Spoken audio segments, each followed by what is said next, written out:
Suppose that it is noon and you're trying to decide what to eat for lunch. You have $10 in your pocket and you have 1 hour. Where should you go? You can't travel too far since you only have 1 hour. You also can't afford a fancy meal.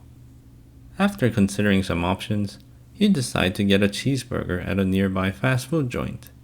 This way, you have plenty of time to eat and also spend less than $10.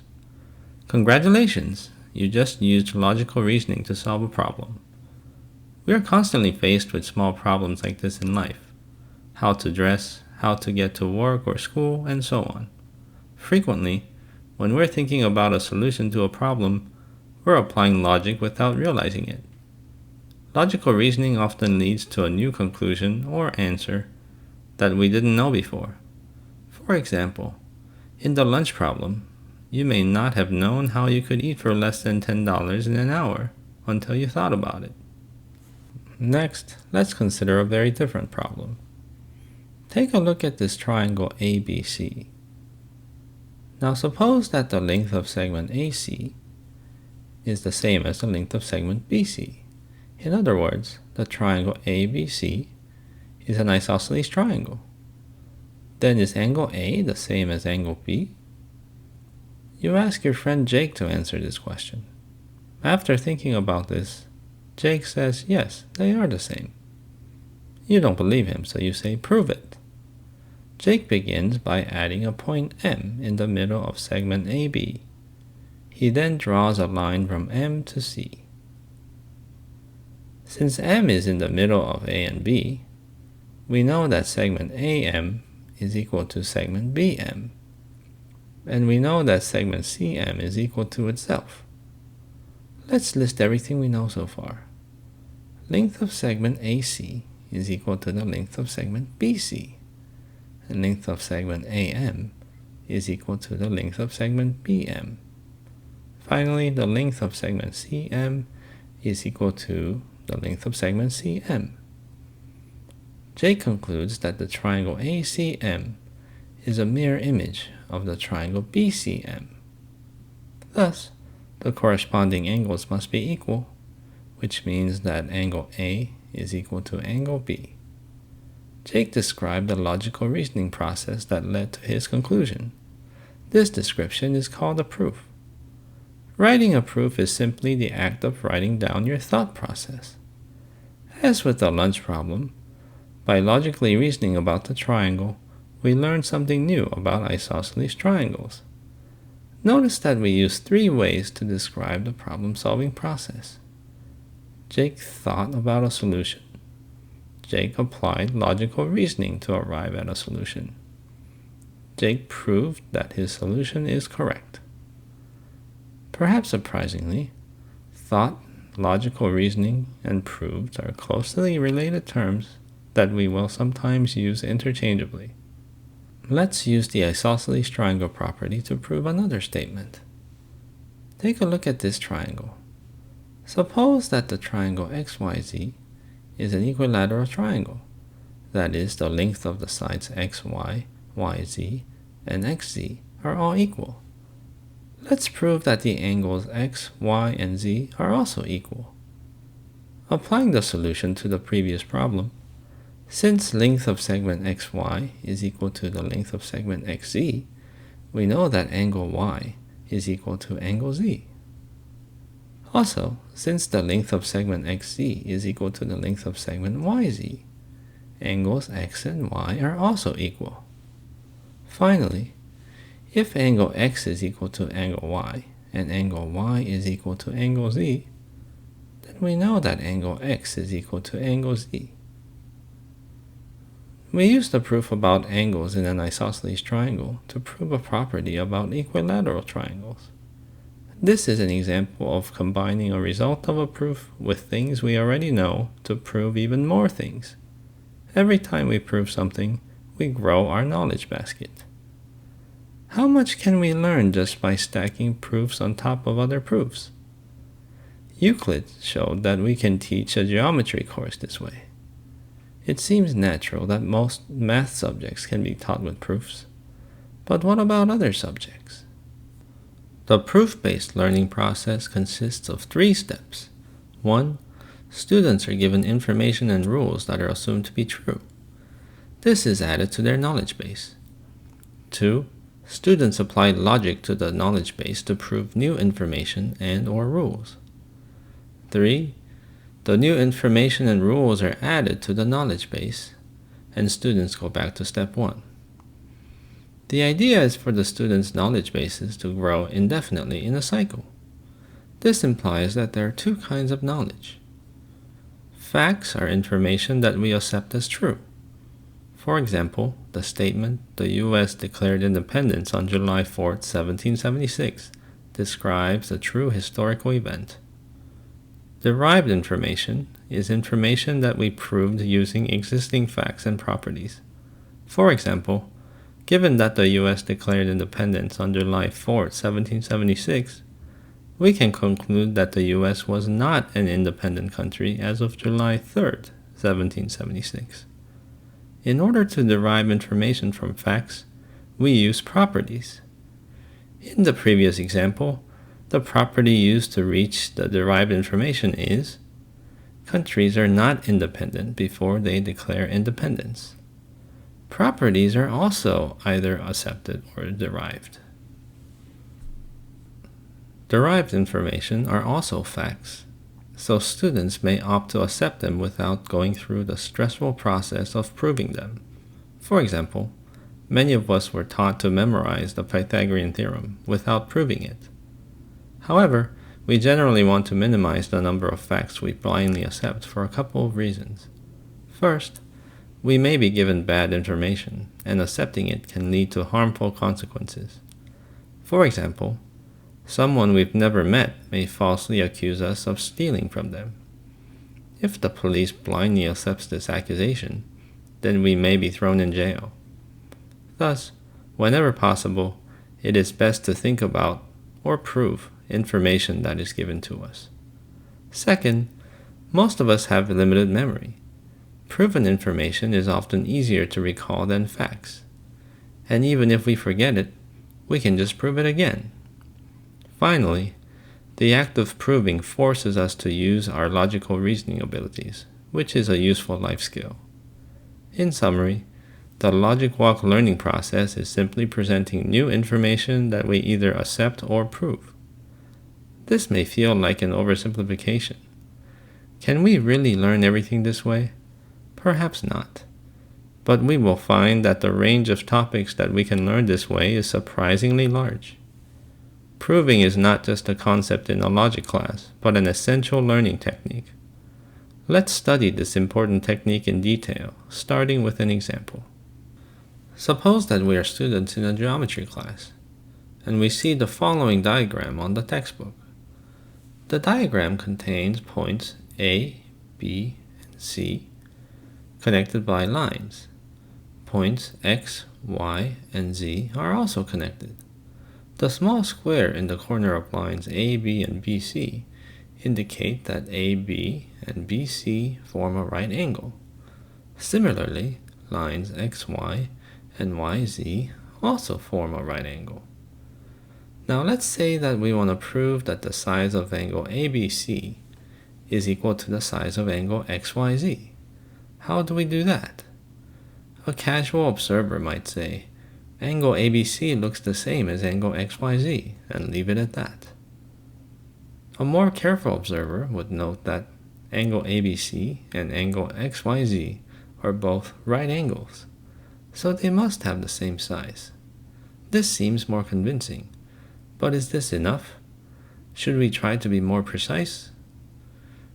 We should always aim to be as precise as possible, because what is precise enough to one person is not for another, and we want to be as inclusive as possible. If the proof turns out to be too verbose, then we can enable users to easily skip superfluous parts of the proof and focus on the important parts. We start the proof by listing facts that were given to us. 1. Lines AB and BC form a right angle. And 2. Lines XY and YZ form a right angle. Then we start drawing some conclusions based on what we already know. 1. The size of angle ABC is 90 degrees. And 2. The size of angle XYZ is 90 degrees. This is due to a right angle property, which says that a size of the right angle is 90 degrees. Finally, we can try to draw the conclusion we wanted, which is the size of angle ABC is equal to the size of angle XYZ.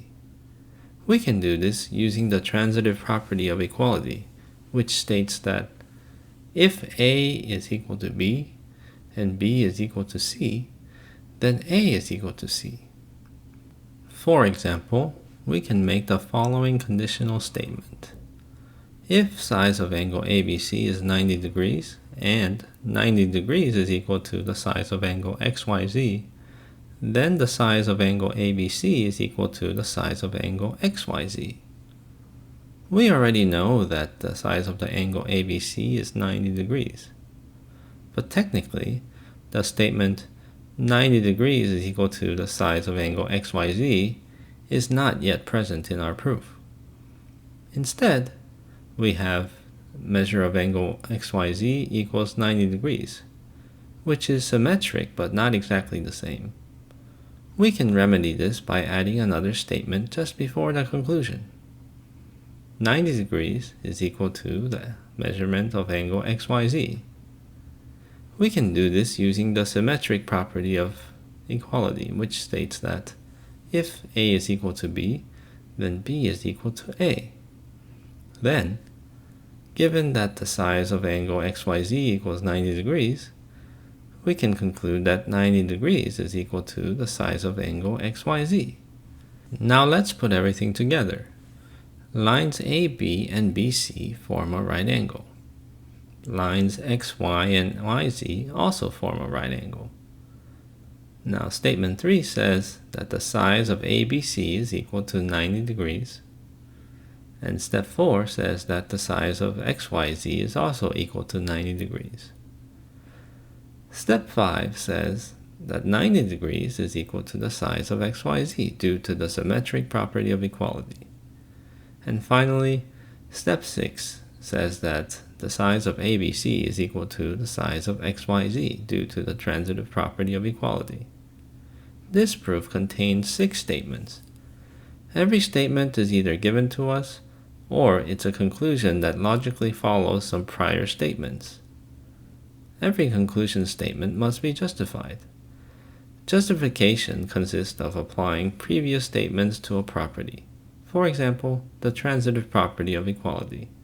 This prevents us from making invalid claims such as the size of the angle ABC is equal to 45 degrees.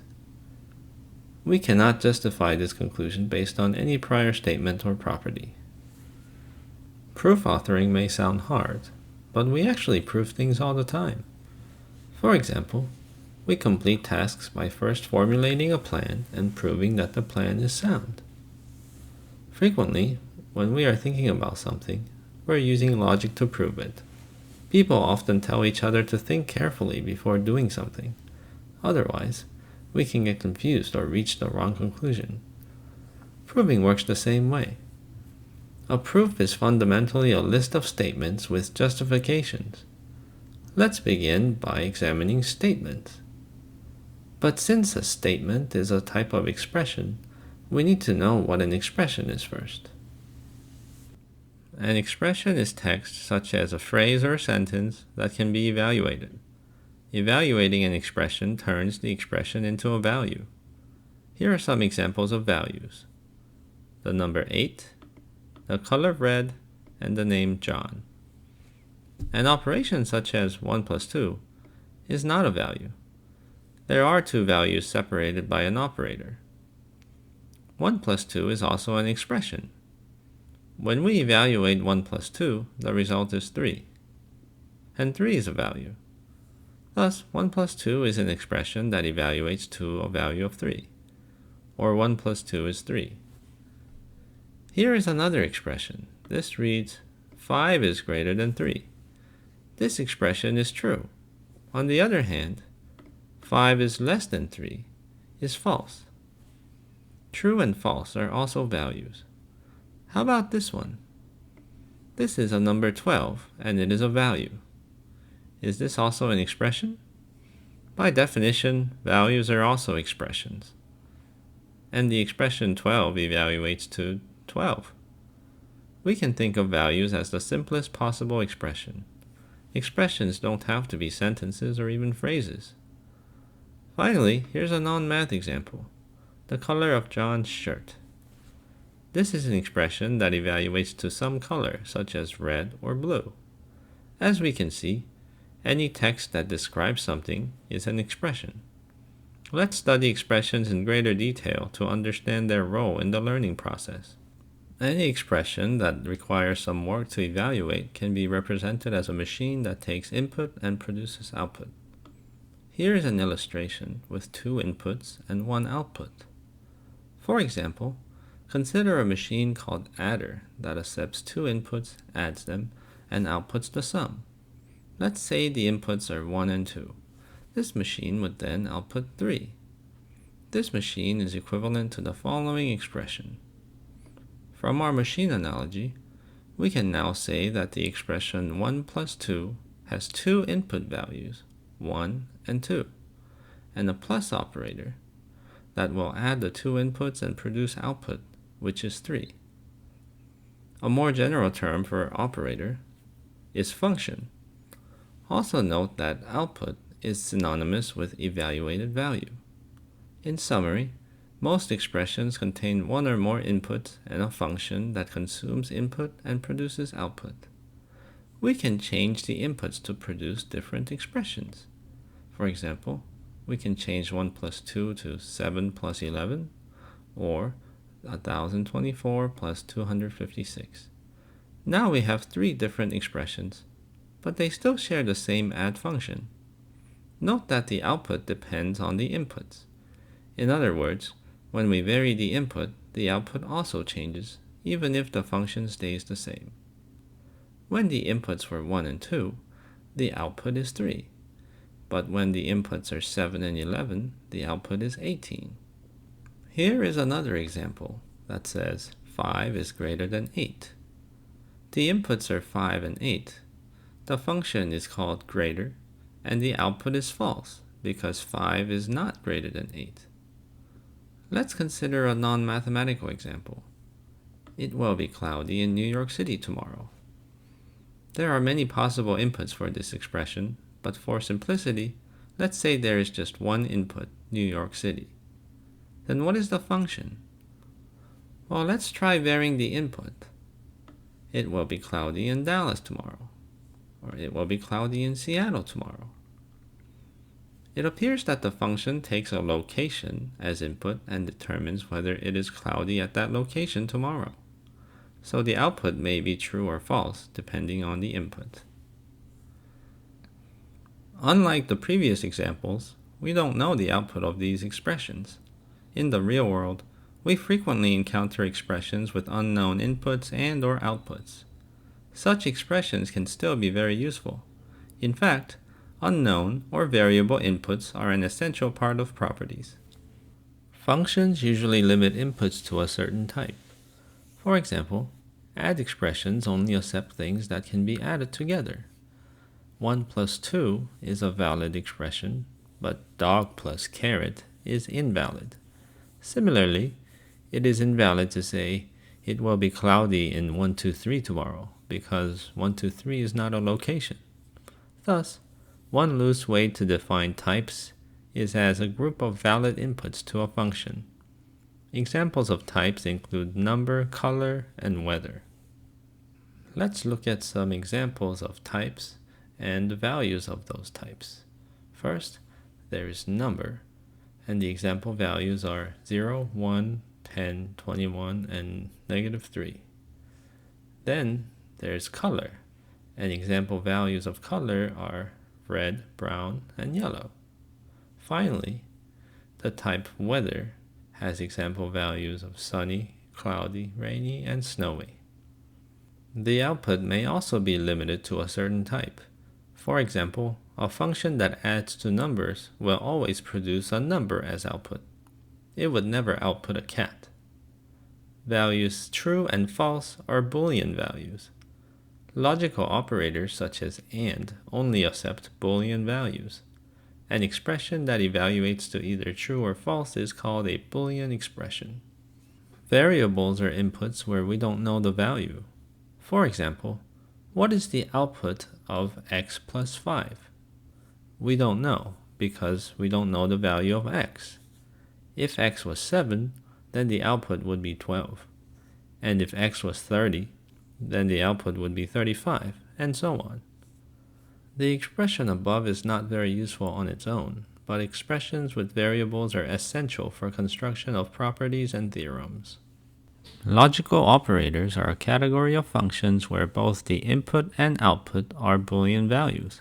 A Boolean value is either true or false. Let's explore the three most widely used logical operators, which are the AND operator, the OR operator, and the NOT operator. The AND operator accepts two Boolean values as inputs and produces an output. The AND operator only outputs true if both inputs are true. For example, true and true is an expression that accepts two true values as input. The output of this expression is true. Here's a table that shows the output for each input combination. In the first row, both inputs are false, and the output is also false. In the second row, the first input is true, but the second input is false, and the output is false. In the third row, the first input is false, the second input is true, the output is still false. Finally, when both of the inputs are true, then the output is true. The OR operator accepts two Boolean values as inputs and produces an output. Unlike the AND operator, the OR operator outputs true when at least one input is true. For example, true or false is an expression that accepts true and false as inputs. The output of this expression is true. Here's a table that shows the output for each input combination. When both of the inputs are false, the output is also false. When the first input is true and the second input is false, the output is true. When the first input is false and the second input is true, the output is true. Finally, if both inputs are true, then the output is also true. The NOT operator accepts one Boolean value as input. The output is the opposite of the input. For example, the output of not true is false. Here is a table that shows the output for each possible input. If the input is false, the output is true. If the input is true, then the output is false. A compound expression is an expression that contains other expressions. We have already seen compound expressions. For example, 1 plus 2 is an expression, but 1 and 2 are also expressions. Here is a more interesting example. It says 1 plus 3 times 5 plus 7. Let's try evaluating this expression. First, the expression 1 plus 3 evaluates to 4. Then 5 plus 7 evaluates to 12. Finally, the results are multiplied, and the output is 48. Let's examine the components of this expression. There is an add expression that takes 1 and 3 as inputs. And there is another add expression that takes 5 and 7 as inputs. Finally, there is a multiply expression that takes the output of the two add expressions as input. The multiplication expression is not evaluated until the add expressions have completed. Here is a visualization of the full expression. Imagine that the inputs on the left side of the diagram are poured into the adders. The output then flows out of the adders and into the multiplier. Finally, the output from the multiplier flows out to the right. Here is an example with a logical operator. 7 is greater than 2, and 3 is less than 5. First, the child expression 7 is greater than 2 evaluates to true. 3 is less than 5 also evaluates to true. Then the expression becomes true and true, which evaluates to true. As we can see, the machine greater takes 7 and 2 as inputs, and it outputs true. And the less machine takes 3 and 5 as inputs, and also outputs true. Finally, the AND machine takes true and true as inputs and outputs true. The diagrams both have 2 levels of machines, but an expression can have as many levels as we want. A statement is a Boolean expression. Here is an example that says A is equal to B.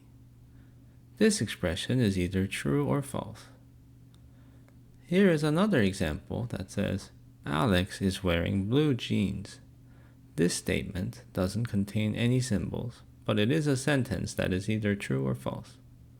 On the other hand, 1 plus 2 is not a statement. This is an expression, but since it evaluates to a number rather than a Boolean value, it is not a statement.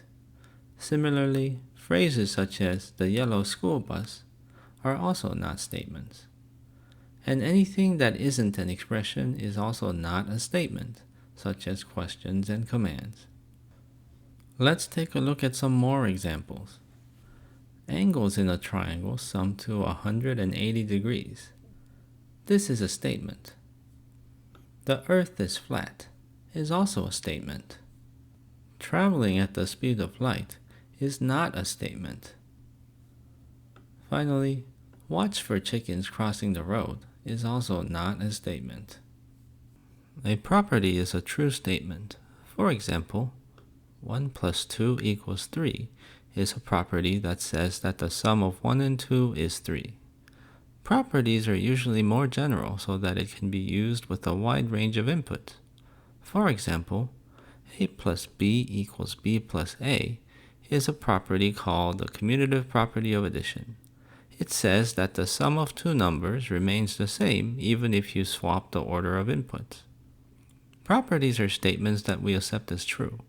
Most properties are obviously true, although some people are inspired to try to prove them.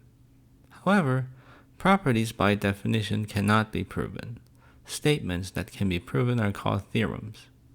Let's take a look at an example of the commutative property of addition in action.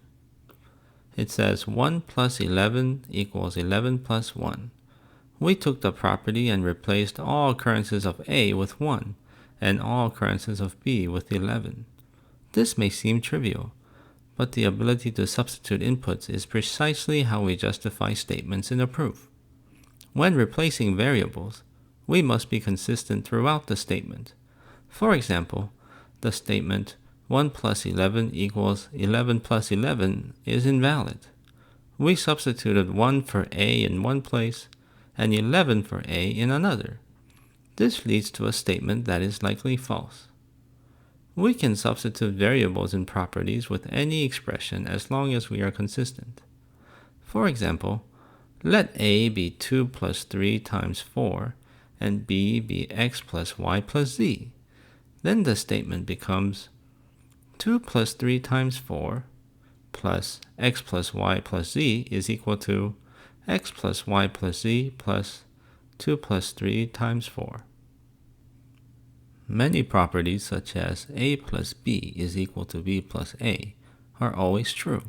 However, other properties are conditionally true. This means that we must first check if the conditions are true before we can conclude that the property is true. Here is an example of a conditional property.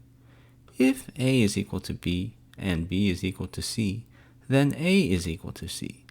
This is the transitive property of equality. The condition is A is equal to B and B is equal to C, and the conclusion is A is equal to C.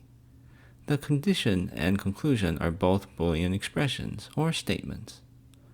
Let's see this property in action. Suppose that we know that x is equal to y and y is equal to 5. Then, using the transitive property of equality, what can we conclude? Let's take the transitive property and replace all instances of a with x, B with y, and c with 5. Here is the new claim. If x is equal to y and y is equal to 5, then x is equal to 5. First, let's ensure that the condition is met. We know that x is equal to y is true, and y is equal to 5 is true, because they are given to us. Since the inputs to the AND operation are both true, the AND operation is also true. Thus, the condition x is equal to y and y is equal to 5 is true, and we can conclude that x is equal to 5. We actually just proved a theorem, albeit in a different format than what we're used to seeing. A theorem is very similar to a property, except that a theorem needs to be proven before we accept it as true. Let's see the proof in a two-column format. The first statement says x is equal to y, and this is given. The second statement says y is equal to 5, and this is also given. Finally, the third statement says x is equal to 5, and this is true because of the transitive property of equality. We should take care to substitute values consistently across the property. For example, the claim if x is equal to y and y is equal to 5, then x is equal to 11 does not follow from the transitive property of equality because c cannot be both 5 and 11. Here is another example of the transitive property of equality in action. Let's say that the following facts are given to us. Angle ABC is equal to 90 degrees, and 90 degrees is equal to angle XYZ. Now replace all instances of A with angle ABC, B with 90 degrees, and C with angle XYZ. After the substitution, we get if angle ABC is 90 degrees and 90 degrees is equal to angle XYZ, then angle ABC is equal to angle XYZ. The condition is true, and we can conclude that angle ABC is equal to angle XYZ. Here is the proof in a two-column format. The first statement says angle ABC is equal to 90 degrees, and this is given. The second statement is 90 degrees is equal to angle XYZ, and this is also given. Finally, the statement angle ABC is equal to angle XYZ follows from the transitive property of equality. Let's say that we are given the following. Mike is wearing white pants, and Jane is wearing white pants. Can we prove that the color of Mike's pants is the same as the color of Jane's pants? Here is the two-column proof. The first statement says that the color of Mike's pants is white, and this is given. The second statement says that the color of Jane's pants is white. This is also given. The third statement says that white is the color of Jane's pants due to the symmetric property of equality.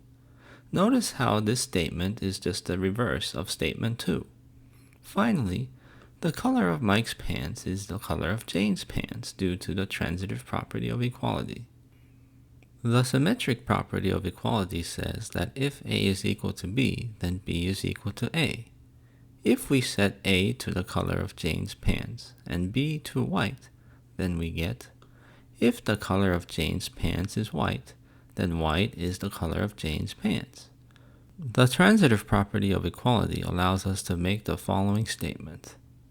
If the color of Mike's pants is equal to white and white is equal to the color of Jane's pants, then the color of Mike's pants is equal to the color of Jane's pants. Notice how we were able to use a claim we proved in step 3 to prove the claim in step 4. Once a claim is proven, we can use them as conditions for the next claim, just as we used the given statements. A fixed value statement is a mathematical equality comparison that only contains fixed or constant input. In other words, fixed value statements do not contain variables. As with all statements, fixed value statements are either true or false.